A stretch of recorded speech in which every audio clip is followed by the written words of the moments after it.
My sister and I have always been very close. People envied how nicely we got along, wishing that it was that easy for them to get along with their siblings. The reason my sister and I are so close is because we're twins, identical twins. So it's fun to pull pranks on others. We're also pretty close because my parents were rarely home. We usually just rely on each other. We used to play this game when we were kids. It was called Lights On, Lights Off. The way you play was that you must turn off all the lights in the house and keep all the doors open, except for the ones leading outside.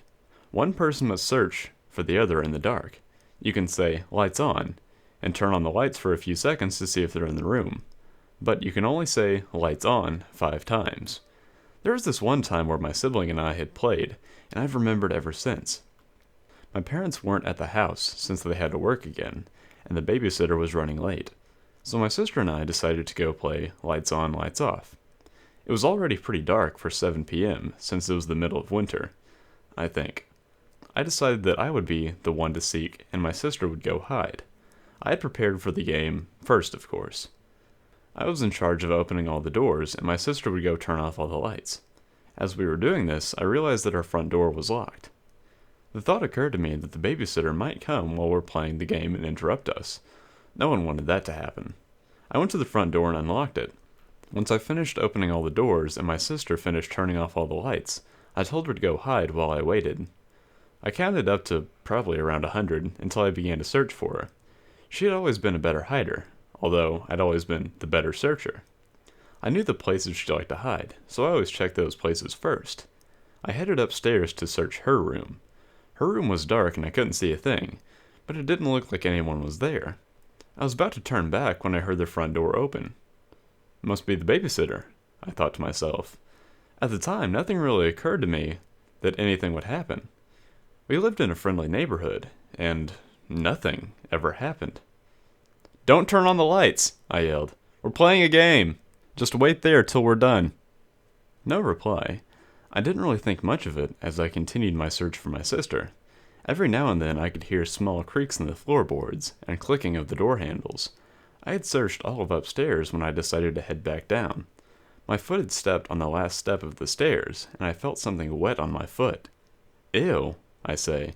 My sister probably dropped a juice box of hers again.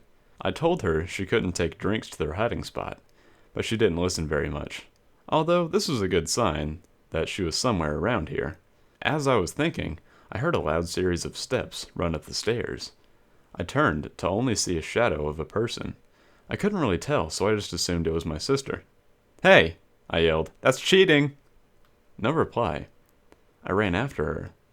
My foot ended up touching some wet parts of the stairs that must have been left by her.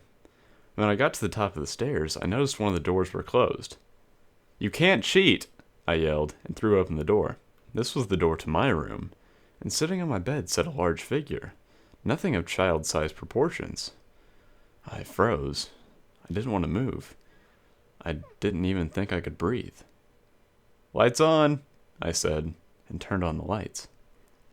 There stood a man with a large, scraggly beard and balding hair. He wore a heavy coat and seemed very chubby. He had something in his hands. I didn't know what it was. When I looked at him, though, he looked more frightened of me than I was of him. Eventually, his fright turned into a wicked smile.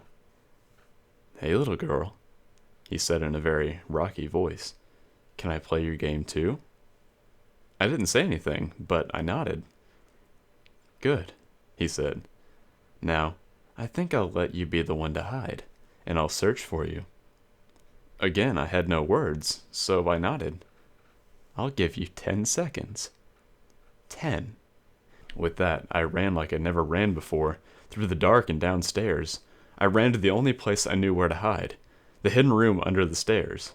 I managed to get there by the time he was at 6. I closed the hidden room's door, but I noticed something else was under there with me. I turned on the lights and saw my sister. "Hey," she said. "You didn't say lights on." "Shh," I said to her, ignoring the fact that she had been cheating. The hidden door was closed.